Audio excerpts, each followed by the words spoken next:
ಪುತ್ತೂರಿನ ಕೂರ್ನಡ್ಕ ಎಂಬಲ್ಲಿ ನಗರದ ಮಧ್ಯಭಾಗದಲ್ಲಿ ಪ್ರಮುಖ ರಸ್ತೆಯಲ್ಲಿದ್ದ ಬೃಹತ್ ಹೊಂಡವೊಂದನ್ನು ಸ್ವತಃ ತಮ್ಮ ಖರ್ಚಿನಲ್ಲಿ ಸಾಮಗ್ರಿಯನ್ನ ತರಿಸಿ ತಾವೇ ಕಾಂಕ್ರೀಟ್ ಕಲಸಿ ಮುಚ್ಚುವ ಮೂಲಕ ಮಾದರಿ ಕೆಲಸವನ್ನ ಮಾಡಿದ್ದಾರೆ ಯುವಕರು.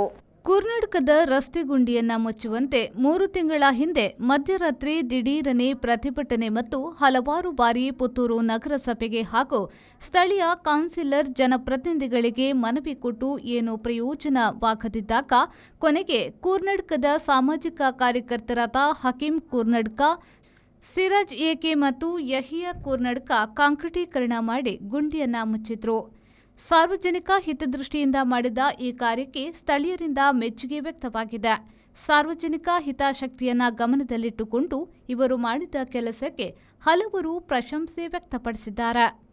ನೋಡಿ, ಇದು ದರ್ಬೆಯಿಂದ ಕೂರ್ನಡ್ಕ ಆಗಿ ಮರಿಲಿ ಕ್ಯಾಂಪ್ಕೋ ಚಾಕ್ಲೇಟ್ ಫ್ಯಾಕ್ಟರಿ ಹೋಗೋ ರೋಡು. ಇಲ್ಲೊಂದು ದೊಡ್ಡ ಹೊಂಡ ಇದೆ ನೋಡಿ. ಇದರಲ್ಲಿ ಈಗ ನಾವು ಇಲ್ಲಿ ಕೆಲಸ ಮಾಡ್ತಾ ಇರೋ ಸಂದರ್ಭದಲ್ಲಿ ಒಬ್ಬ ಬೈಕ್ ಸ್ಕಿಡ್ ಆಗಿ ಬೀಳ್ತಿದ್ದ. ಅವನು ನಾವು ಯಾರು ನೋಡಿಲ್ಲ ಅಂತೇಳಿ ಅವನು ಸೀದಾ ಹೋದ. ನಗರಸಭೆಯವರು ಆದಷ್ಟು ಬೇಗ ಇದನ್ನು ಈ ಹೊಂಡಕ್ಕೆ ಏನಾದರೂ ಮಣ್ಣ ಜಲ್ಯ ಡಾಮರ್ ಹಾಕಿ ಮುಚ್ಚಿರ್ಬೇಕು. ಇಲ್ಲದ್ರೆ ನಾವು ನಾಳೆ ನೈಟ್, ಈಗ ರಾತ್ರಿ 12 ಗಂಟೆ ಆಯಿತು, ನಾಳೆ ನೈಟ್ ಒಂದು ವೇಳೆ ನಾಳೆ ರಾತ್ರಿ ಒಳಗೆ ಇದನ್ನು ಮುಚ್ಚಿಲ್ಲದ್ರೆ ನಾವು 24 ಗಂಟೆ ಉಪವಾಸ ಸತ್ಯಾಗ್ರಹ ಕೂರಬೇಕಾಗ್ತದೆ. ಏಕೆಂದ್ರೆ ನಗರಸಭೆ ಒಂದು ಬೈಕಿನ ಇದಕ್ಕೆ ಬಿದ್ದು ಏನಾದರೂ ಅವನು ಸತ್ತು ಹೋದ್ರೆ ಆ ಜೀವಕ್ಕೆ ಬೆಲೆ ಕಟ್ಟಲಿಕ್ಕೆ ಯಾರಿಗೆ ಸಾಧ್ಯ ಇಲ್ಲ. ಆದ ಕಾರಣ ತಕ್ಷಣವೇ ನಗರಸಭೆಯವರು, ಇಲ್ಲದ್ರೆ ನಗರಸಭೆ ಯಾರು ಮುಖ್ಯಸ್ಥರಿದ್ದಾರೆ ಅವರ ಮೇಲೆ ನಾನು ಕೇಸ್ ದಾಖಲು ಮಾಡ್ತೇನೆ.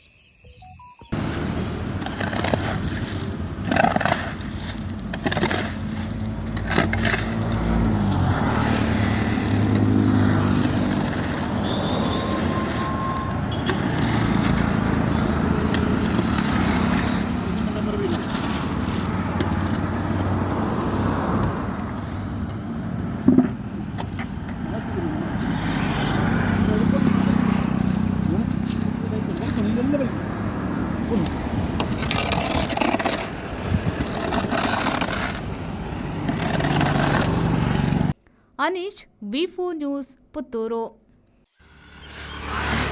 ಬಲೆ ಯಾವ ಲೇಟ್ ಅಲ್ಲಿ పోయి ఈ ఫర్నిచర్ ఇంక మస్తు ఇష్టాన్ని ఇల్లడి పోతాం పోయి బాబా లేడ మస్తు ಖುಷಿ ಆಪುಂಡು ಬಾಬಾ ಕುಲ್ಲೇರ್ನ ಬುಡ್ಸೋದಿಚ್ಚಿಗೆ ಅಂದ್ ಕೈತಲ್ ಇಲ್ಲಡ್ ಮಾತಾಡಲ್ಲ ವೀಕಿದ ಫರ್ನಿಚರ್ ಉಂಡು ಈರಿಂಗ ದಾಲ್ ತೆತ್ಕೋರ್ಪಿನೆಂಜಿ ಪೋಲೇರ್ ಬೇಬಿ ಯಬಾ ವೀಕೆ